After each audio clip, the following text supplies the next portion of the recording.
Early morning, nagpunta nga tayo kay Ate Sol kasi meron tayong itatanong. Tapos nagpa-change oil tayo. Marami nakakilala sa atin. Oops. Pero bago yan, ito muna ang mga nangyari. Morning mga kulay. Another day, another grind. Tara. Video mo na video.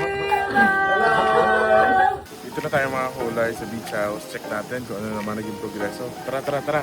Ito na nga mga kakulay, ang itsura ng ating beach house ngayon. Kung makikita nyo, tapos na talaga ang swimming pool at mga division ng mga kwarto. Kasunod na ito, magtatambak tayo at maglalagay ng tubo. Tapos tiles na mga kakulay. Sobrang lapit na talaga. Nakaka-excite na. Mga kulay, ito yung beach. Ganda ng beach natin ngayon. Makalat lang kasi hindi pa nalilinisan. Tapos ayun yung infinity pool natin sa likod.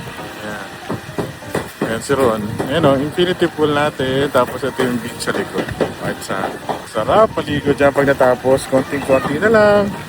Bisitahin nyo ako kapag natapos yan mga kakulay ha. Sinisigurado ko sa inyo. Gagandahan ko ang design nito. Hi! Sobrang excited na ako. Ilang tulog na lang. Finally, nandyan na ang ating dream na beach house. Engine oil tsaka gear oil. Ito, ginawang kama ni Idol. Idol, kamusta yung kama dyan? Dito nga tayo lagi nagpapagawa sa kanila kapag mayroong problema ating mini jeep. Tapos na tayo magpa-change oil mga kaulay. Larga ulit tayo kasama si TikTok boy. Bagas tayo ngayon mga kaulay. Ito si Kuya pinubutak na yung tanggi natin. Nakakatakot na kasi tumirik mga kaulay.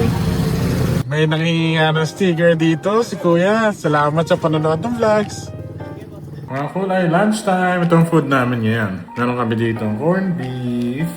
Meron kami dito, gano'n, sinigang na hipon. Meron kami dito crabs. At ito naman si Ravel. Hopia ito mga kulay.